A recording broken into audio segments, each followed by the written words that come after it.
যে আসলে বেশি দামে দাম কিনেও কি করে জনগণের স্বার্থে হয়, তালগাছ কোন দিকে যায়?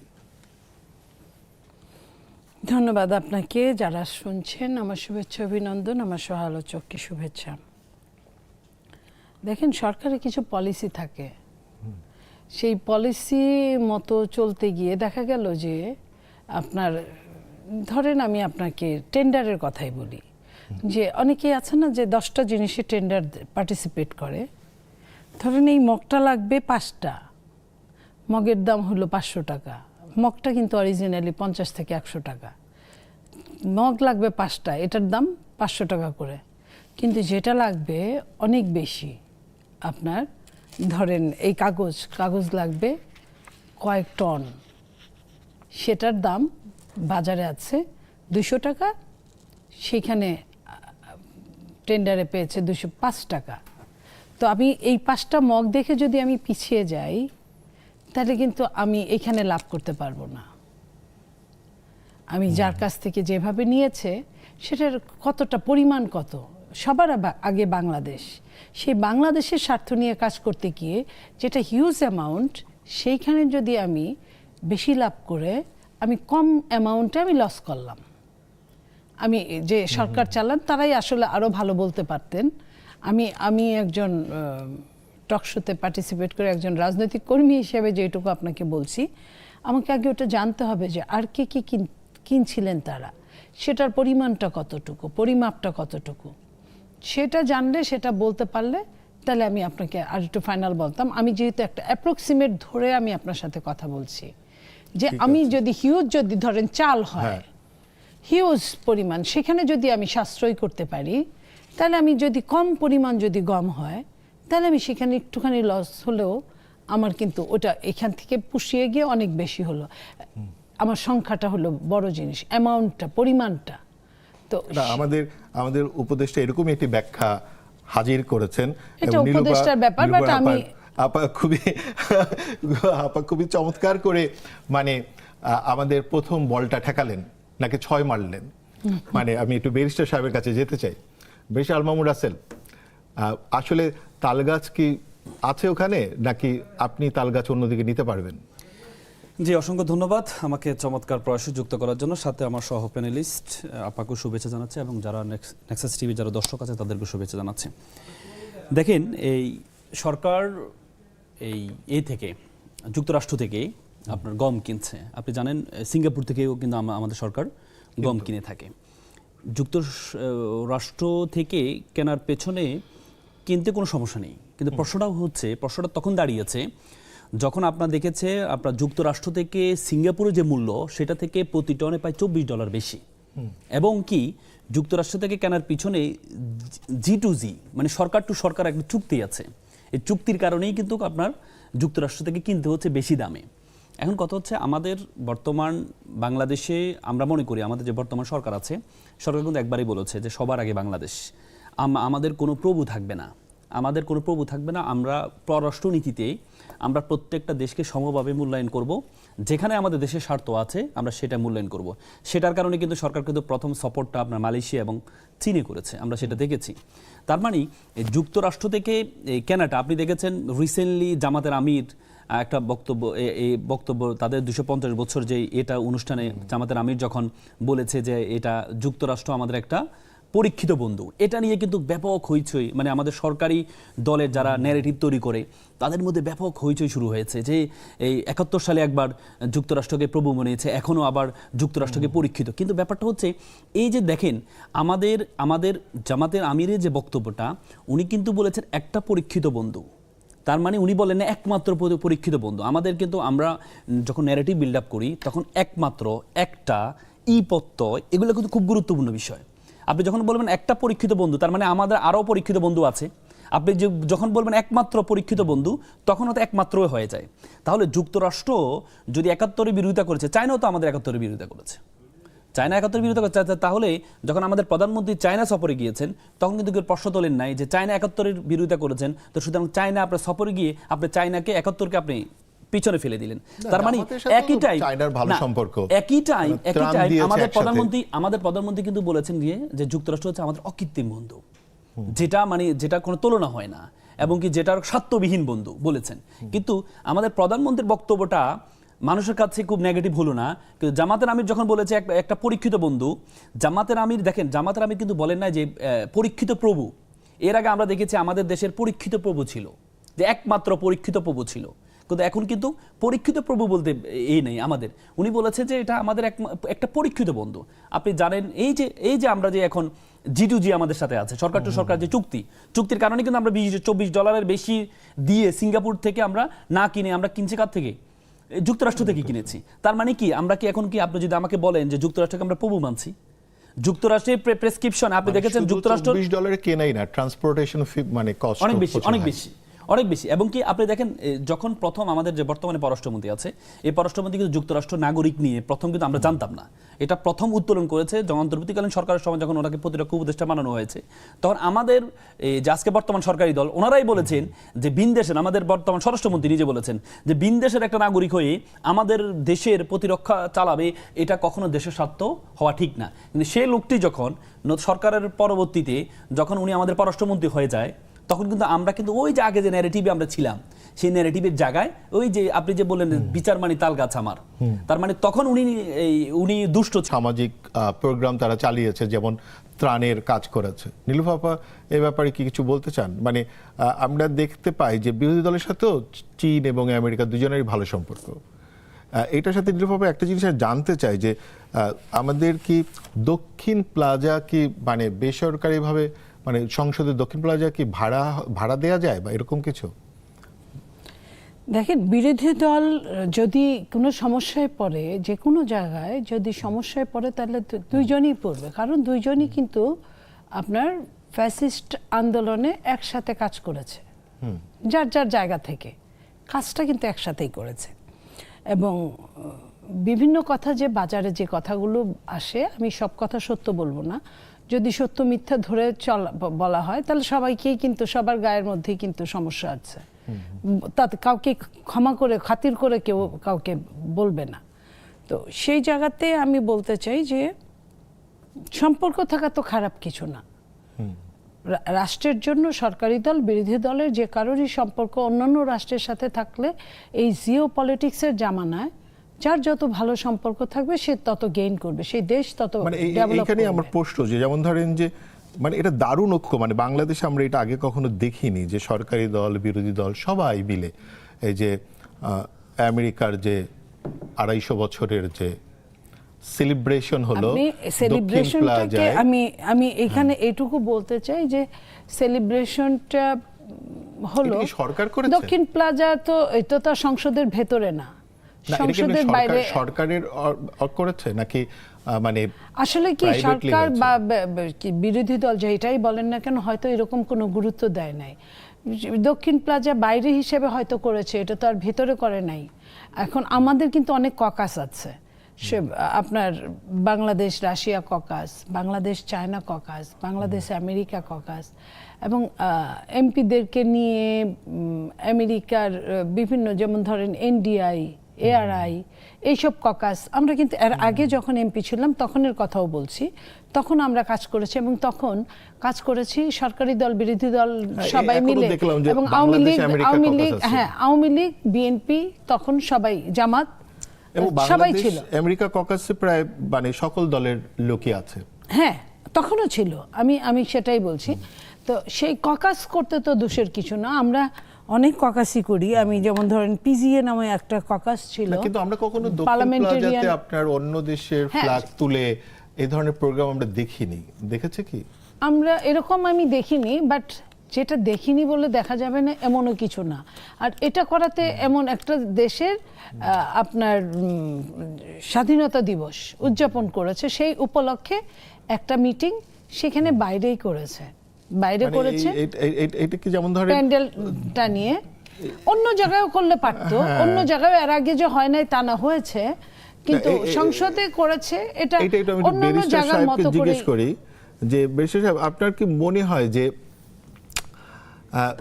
হোয়াইট হাউস, এটা সোশ্যাল মিডিয়াতে প্রচুরই পোস্টটা চলছে, হোয়াইট হাউস বা ধরেন স্ট্যাচু অফ লিবার্টি যেই আইল্যান্ডে, ওইখানে গিয়ে কি আসলে আমার বাংলাদেশের স্বাধীনতা দিবস পালন করতে পারবো ফ্ল্যাগ তুলে?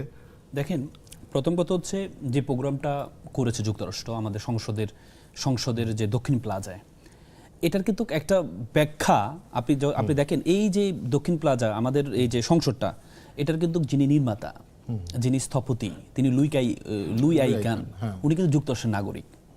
যুক্তরাষ্ট্রের পক্ষ থেকে এমন একটা করা হয়েছে, অ্যাড্রেস করা হয়েছে যে যেহেতু আমাদের নাগরিক, হ্যাঁ, এই জন্য এটা আমরা অনেক জায়গা থেকে ব্যাখ্যা শুনেছি আর কি, যেহেতু উনি যুক্তরাষ্ট্রের নাগরিক, এই জন্য ওই স্থাপত্যটা সুন্দর করে তাদের নাগরিকের স্মরণ করা, সব মিলে হচ্ছে তাদের 250 বছর। এটা দেখেন, এটাতে আমি যতটুকু দেখেছি সবচেয়ে বেশি সমালোচনা করেছে বাম যারা আছে, যারা বাম রাজনীতি করে বাংলাদেশে, তারা বামপন্থীরা সংসদও তো ছিলেন। হ্যাঁ, বামপন্থীরা সমালোচনা করেছেন। সমালোচনার পেছনে তারা যে মূল কারণ বলছেন, তাদের যে ব্যাখ্যাগুলো আমরা বামপন্থীর সদস্য ছিল, এবং কি তারা যে ব্যাখ্যাটা দিচ্ছেন, হচ্ছে তারা 1971 সালের ভূমিকা নিয়ে, তারা 1971 সালে আমাদের স্বাধীনতার বিরুদ্ধে ছিল। তো সুতরাং এখন তারা দেখেন, পৃথিবীতে পররাষ্ট্রনীতিতে চিরস্থায়ী বন্ধু চিরস্থায়ী শত্রু বলতে কোনো শব্দ নাই। যে জাপান হিরোশিমা নাগাসাকিকে আমেরিকা কি করেছে, আজকে জাপান হচ্ছে আমেরিকার সবচেয়ে প্রকৃত বন্ধু, অকৃত্রিম বন্ধু। আজকে এক সময় আফগানিস্তান, ভারত আমাদেরকে সবসময় বলতো যে বাংলা হবে আফগান, মানে আফগান হওয়াটা এটা একটা বড় ভয়ঙ্কর জিনিস ছিল। সে ভারত এখন আফগানিস্তানের সাথে, আমি আসছি মনে ভাই, ভারত এখন আফগানিস্তানের সাথে একসাথে কাজ করে পাকিস্তানের বিরুদ্ধে দাঁড়িয়েছে। তার মানে আপনি যদি চিরস্থায়ী বন্ধু চিরস্থায়ী শত্রু চিন্তা করেন, তাহলে আপনি দেশ চালাতে পারবেন না। আমাদের কিন্তু পররাষ্ট্রনীতি একটা আছে, কারোর সাথে বৈরিতা নয়, সবার সাথে বন্ধুত্ব। এখন কথা হচ্ছে এই প্রপোজাল যদি চায়নাও করে, চায়না হয়তো কোনো এক ব্যাখ্যা দিতে হবে। যেমন আমেরিকা যে ব্যাখ্যা দিয়েছে যে লুই কাই উই আমাদের আমেরিকার নাগরিক, এজন্য তারা একটা ব্যাখ্যা তাদের পক্ষ থেকে দেওয়া হয়েছে, কিন্তু চায়না তো সেই ব্যাখ্যা দিতে পারবে না। এখন চায়না যদি ক্লেম করে বা চায়না যদি চায় করতে, আমরা তো সেটা, রাষ্ট্রের তো কিছু স্পেস থাকে তার অর্জন, স্বাধীনতা অর্জন, এবং তার মধ্যে থেকে নিরপাপা সেরকম কিছু স্যাক্রেড প্লেস তৈরি হয় না। সেটা যদি না, আমি মানু ভাই, আমি সেটা যদি সংসদের ভিতরে, মানু ভাই, সেটা যদি আপনি জানেন, আমাদের দক্ষিণ প্লাজা বলেন, আমাদের সংসদের বাইরে কিন্তু প্রচুর অনুষ্ঠানও হয়, অনেক জায়গায় হয়, কিন্তু যদি সংসদের ভিতরে যদি এমন কিছু হতো, তাহলে এটাকে বড়ভাবে সমালোচনা করা যেত। আরেকটা জিনিস জানার, মানে আরো একটা প্রশ্ন দেখলাম ঘুরছে, আমি সোশ্যাল মিডিয়া থেকে প্রশ্নটা মানে পিক করেছি নীলুফাপা। যেমন ধরেন যে এখানে তো আমেরিকার শুধু অ্যাম্বাসেডর মহোদয় ছিলেন, কিন্তু আমরা যদি বলি যে আমাদের মানে রাষ্ট্রের অনেক বড় বড় মানুষ, এমনকি সংসদ সদস্যরাও তো অনেক মানে ইন টার্মস অফ পজিশন এরা অনেক বড় থাকেন। তো এতজন শুধুমাত্র একজন অ্যাম্বাসেডারের সাথে, মানে আমেরিকাতে কোনো মন্ত্রী বা আরো কেউ বড় কেউ আসলেন না, শুধু একজন অ্যাম্বাসেডারের সাথে এতজন মানুষ লাইন দিয়ে দাঁড়ায় গেলেন পুরো ককাসের, এবং আমাদের ডেপুটি স্পিকার সহ, মানে এটা নিয়ে এক ধরনের কথা দেখলাম আমি। না, আমি এখানে এটা বলতে চাই যে এক দেশের স্বাধীনতাকে যদি অন্য দেশ সম্মান করতেই পারে। পৃথিবীর সব দেশের স্বাধীনতার প্রতি আমাদের সম্মান আছে, সবার থাকা উচিত। তো সেইখানে সম্মান করে যদি আপনার এমপি মহোদয়দেরকে দাওয়াত করেছে, আমি নিজেও দাওয়াত পেয়েছি, বাট আমি হয়তো ঢাকায় থাকলে আমিও যেতাম কিনা। হ্যাঁ, অর্গানাইজার কারা? অর্গানাইজারটা হচ্ছে ওই ককাস, তার মানে সরকার, মানে এটা সংসদের ওরকম ককাসটা আসলে সংসদের উপরে তো, এটার পিছনে ডিল করে। আমি আর একটা কথা বলি, বিভিন্ন এনজিও গুলো কিন্তু ককাস করে, এনজিওরাও সেই ককাসে কিন্তু সংসদ সদস্যদেরও রাখে, তার বাইরের লোকও চাইলে রাখতে পারে। এখানে কোনো এনজিও নাম দেখিনি। আর ককাসে যে সদস্যদের দেখেছি সরকারি দল বিরোধী দল সকল এমপি, এবং শুধু ব্যস্ত না, সমগ্র বাংলাদেশ নিয়ে যার কাজ, সেইখানে করলে কেমন লাগে, এবং সেইখানে সব নীতি নির্ধারকরা বসেন, তাদের যাতে মানে বোধগম্য হয় সেই কারণটার জন্য সেটা করেছে আমার যদি ভুল না হয়। সেখানে আমি মনে করি যে সরকার নিজেও কিন্তু আন্তরিক হকার উচ্ছেদের জন্য, কিন্তু একটা নতুন সরকারের একটা প্ল্যানও ছিল যে ফুটপাত দখলমুক্ত করা, আবার ফুটপাতকে বরাদ্দও দেয়া, মানে অনানুষ্ঠানিক আপনার ইকোনমিকে আনুষ্ঠানিক ইকোনমির ভিতরে আনা যায় কিনা। সেটা যে ফুটপাতগুলো বড়, সেই হিসাব বিবেচনা করে এক্সটেনশন জায়গা থাকলে ফুটপাতের জায়গা ধরে এক্সটেনশন জায়গায় সেটা করলে সেটা একটা ঠিক আছে। কিন্তু শুধুমাত্র ফুটপাত, লাইক আপনি একমাত্র মঙ্গলবার ছাড়া, আমি যেহেতু ওই এরিয়ায় থাকি, নিউ মার্কেটের উপর দিয়ে যাওয়াটা একদম সিরিয়াস একটা, হেঁটে কেউ যেতে পারে না, মানে খারাপ অবস্থা। গাড়িতে গেলে ওখানে আধা ঘন্টার উপরে থাকতে হয় ওইভাবে। শুধু মঙ্গলবারটা যেহেতু তাদের সাপ্তাহিক ছুটির দিন, তাও বাইরে পসরা নিয়ে বসে তারা ছুটির দিনও, সব দোকানগুলো বন্ধ থাকে কিন্তু বাইরে হকাররা বসে। তো এই জায়গা থেকে হকার যদি উচ্ছেদ সব জায়গা থেকে না করা হয়, ঢাকা তো এমনিই পৃথিবীর শ্রেষ্ঠতম দূষিত জায়গা, পৃথিবীর শ্রেষ্ঠতম অবাসযোগ্য জায়গা। এই অবাসযোগ্য জায়গাকে আরো অবাসযোগ্য করার জন্য যে হকাররা এবং আরেকটা ব্যাটারি চালিত রিক্সা, তারা যে কাজগুলো করছে ভয়াবহ। আপনার প্রতি মুহূর্তে যে প্রত্যেকটা মানুষের যে সমস্যা হচ্ছে, আমাদের মাননীয় প্রধানমন্ত্রী নিজে ট্রাফিকে বসে থাকেন ঘন্টার পর ঘন্টা, বসে উনি অফিস করছেন। তা এই জায়গাটা থেকে না সরলে সরকার যে কতটা আন্তরিক, উনার ট্রাফিকে বসে থাকা দেখেই বোঝা যায়। উনি এটা নিয়ে কাজ করছেন বলেই কিন্তু উনি নিজে এখানে সাফার করছেন। তো সেই জায়গায় আমি বলতে চাই যে তার প্রতি কি শুধু ব্যবসার traffic জন্য তাকে ধন্যবাদ। শুধু না আপা, বহু মানুষ হাত পা ভেঙেছে, হাত পা হারিয়েছে এই ব্যাটারি রিক্সা চড়ে, অনেক অ্যাক্সিডেন্ট হয় চড়ে। আর প্রত্যেকটা মানুষ যারা গাড়ি চালায় প্রতিটা মুহূর্তে, প্রতিটা সেকেন্ড আপনার এটা অ্যালার্ট থাকতে হয় যে ওই রিক্সাগুলো লাগলো, ওটা হলো লোহার রিক্সা, ওই রিক্সাগুলো রাখলে বর্তমান যুগের যে গাড়ি তার অবস্থার কোনো অবস্থা থাকে না। আর তারা কাউকে মানুষই মনে করে না, গাড়িদেরকে তো কিছুই মনে করে না, তারা যাচ্ছে তো যাচ্ছে। আর রিক্সা যত না মানুষ ঢুকবে তার চেয়ে অনেক বড়। আপনার একটা ছোট কার যেতটুক জায়গা নেয়, ওই রিক্সা তার চেয়েও বেশি জায়গা নেয়। এটা আসলে বোঝাই যায় আপা, আপনি যে একদম রাস্তা থেকে মানে রাজনীতি করতে করতে এই পর্যন্ত এসছেন এবং সোহানি সিফার এটাকে আপনি সম্মান জানালেন, এই জন্য আপনাকে ধন্যবাদ। আমি এই ব্যাপারে মানে আমাদের ব্যারিস্টার আল মামুন রাসেল, আপনার কোনো মতামত আপনি দিতে চান কিনা? দেখেন, সোহানি সোফা যে প্রতিবাদটা জানিয়েছে, এটাকে বলে মানে আন্তর্জাতিকভাবে এটা কিন্তু খুব মানে একটা মানে প্রশংসনীয় প্রতিবাদের মধ্যে একটা। এটাকে বলে পারফরমেন্স অ্যাক্টিভিজম, মানে শিল্পাত্মক প্রতিবাদ বলা হয়। এটা কিন্তু শুধুমাত্র আমাদের দেশে না, আপনি কিছুদিন আগে যুক্তরাজ্যে দেখেছেন লন্ডনের যে ফুটপাতে একজন লিভিং রুম বানিয়ে সোফা, তারপর হচ্ছে এই মানে লিভিং রুম বানিয়ে সে প্রতিবাদ করেছে। আপনি রিসেন্টলি ইন্ডিয়াতে দেখেছেন, কর্ণাটকে সেখানে আপনার এই তারা হচ্ছে এই ফুটপাতের রাস্তাঘাট খুব খারাপ, এই জন্য হচ্ছে ধানের চারা লাগিয়ে প্রতিবাদ করেছে। তার মানে এটা কিন্তু একটা শিল্পাত্মক প্রতিবাদ। এই প্রতিবাদটা কিন্তু পৃথিবীতে খুব জনপ্রিয়। তো সোহানি সোফা যেটা করেছে, এটা দেখেন, সে যদি একটা মানববন্ধন করতো তাহলে আপনি এটা নিয়ে কিন্তু আলোচনা করতাম না। কিন্তু সে যখন এমন একটা জায়গায় গিয়েছে যারা হচ্ছে বাংলাদেশকে চালায়, সেখানে মন্ত্রী এমপি সবাই সেখানে আসা যাওয়া করে, সেখানে করেছে যাতে হচ্ছে পুরো সকল মিডিয়া এবং পুরো দেশের এক ধরনের কি হয়। কারণ আমরা জানি ফুটপাতের কারণে কিন্তু আমরা আমাদের দেশের, আমি কালকে আমার একটা এয়ারপোর্ট থেকে বের হচ্ছিলাম, হ্যাঁ, এয়ারপোর্ট থেকে বের হওয়ার সময় এই চারপাশটা একটু দেখি আমার কাছে মনে হচ্ছে পৃথিবীর ছোট দেশরা, আমি কিছুদিন আগে আপনার আফ্রিকা গিয়েছিলাম, আফ্রিকা উগান্ডাকে বলি হচ্ছে সবচেয়ে গরিবের সিন্ডম আমরা বলি, যখন বলি যে গরিব রাষ্ট্র, তুমি কি উগান্ডা যাবা নাকি, মানে আমরা খুব ব্যঙ্গাত্মক করে বলি। সেই উগান্ডার এয়ারপোর্টে আপনি এয়ারপোর্ট থেকে নামার পরে তাদের যে সৌন্দর্য, মানে তাদের গাছগাছালি এত সুন্দর, আমার কাছে মনে হয় না। সাউথ আফ্রিকা তো একটা হাই লেভেলের কান্ট্রি, কিন্তু উগান্ডাকে তো আমরা বলি তো হচ্ছে উগান্ডা হচ্ছে আমরা দুষ্টামি করি বলি যে তুমি কি উগান্ডা বিয়ে করবা, মানে উগান্ডাকে আমরা খুব তুচ্ছ তাচ্ছিল্য করি, অথচ তাদের দেশটা এত সুন্দর। কিন্তু আমরা যখন এয়ারপোর্ট থেকে বের হওয়ার পরে, আমি আমার একটা ক্লায়েন্টের সাথে, চাইনিজ একটা ক্লায়েন্ট ছিল আমার সাথে, বের হওয়ার পরে আমার কাছে খুব লজ্জা লাগছিল। এই যে এয়ারপোর্টের সামনে এত সুন্দর করে গাছগাছালি লাগা হয়েছে, সেখানে মানুষ শুয়ে আছে, ফুটপাত করে কেউ চা বিক্রি করছে, মানে এগুলো তো আমাদের দেশকে অসম্মান করা হয়। তো সুতরাং এদের জন্য আমি বলি না যে এদেরকে আপনি মেরে করে না, এদের জন্য একটা নীতিমালা করা উচিত, কোথায় বসবে না, কোন সাইডে বসবে, আপনি দেখেন গুলশানে তো আপনি পাবেন না, তাহলে গুলশান পাবেন না, গুলশানে কি বাংলাদেশে অন্য মানুষ বসবাস করে, আর সাউথ ঢাকায় কি ভিন্ন মানুষ বসবাস করে না। তো সুতরাং এটাকে একটা প্রতিবাদের ভাষা।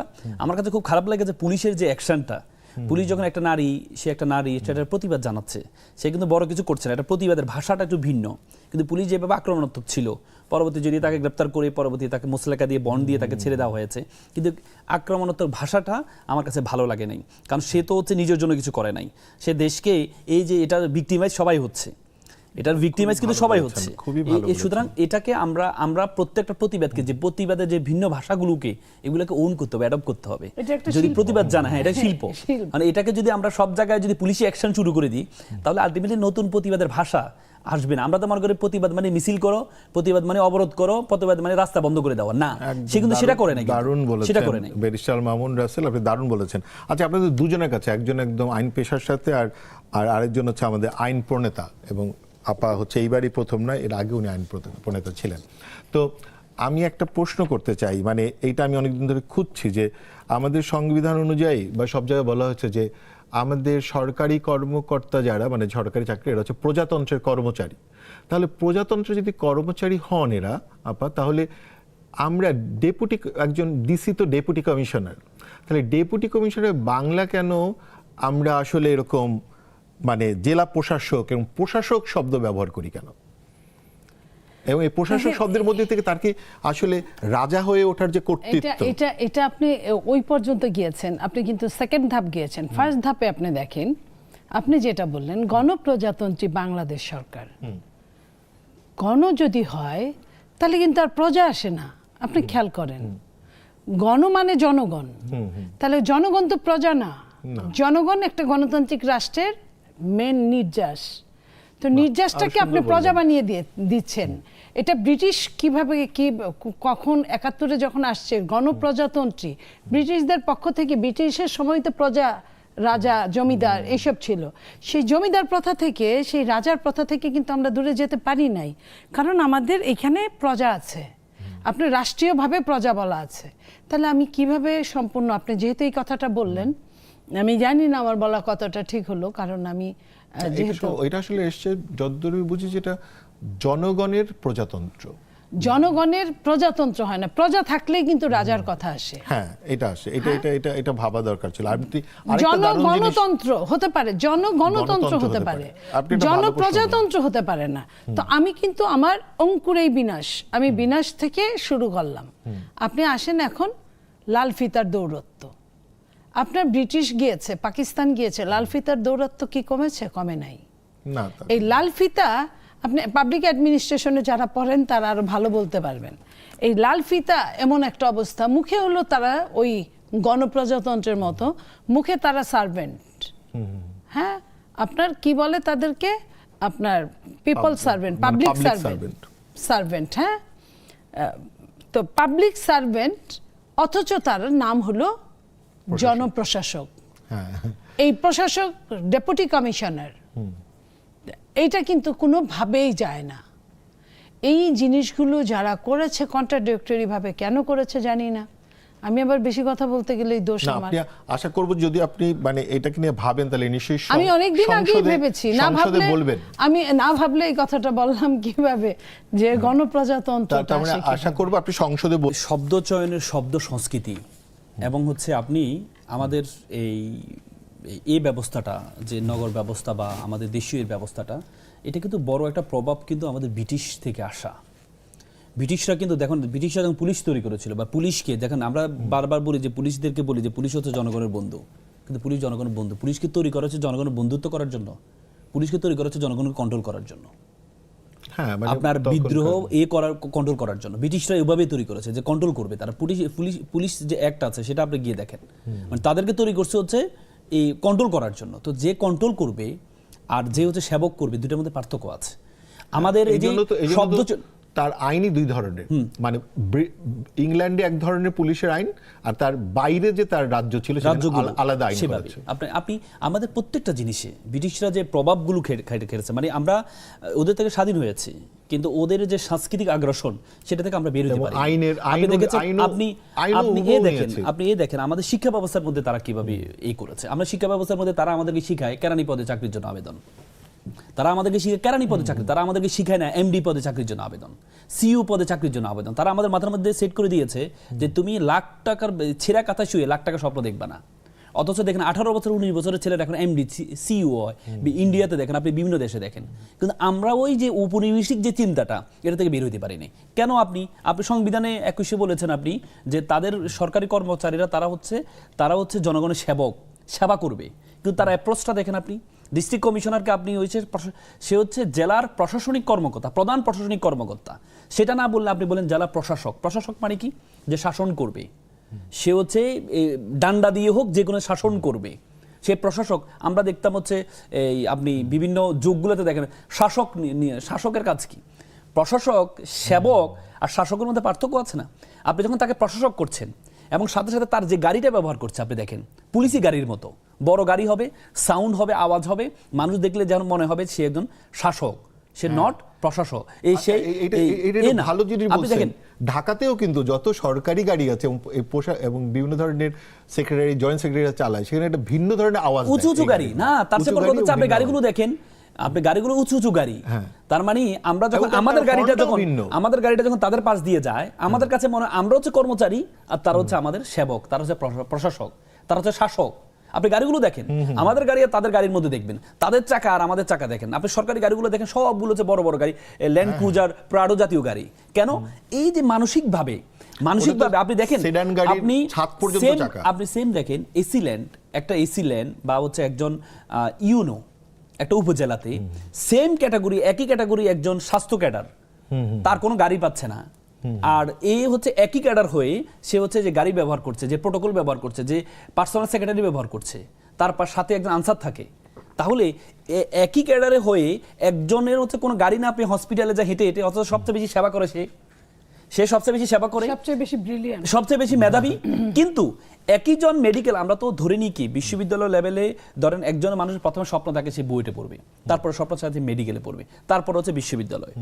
এই জন্য একজন দার্শনিক বলেছেন যে C category student deal the A category student. মানে যারা সি ক্যাটাগরি আছে তারাই কিন্তু এই ক্যাটাগরি স্টুডেন্টদেরকে চালায়, ইঞ্জিনিয়ারদেরকে চালায়, ডাক্তারদেরকে চালায়।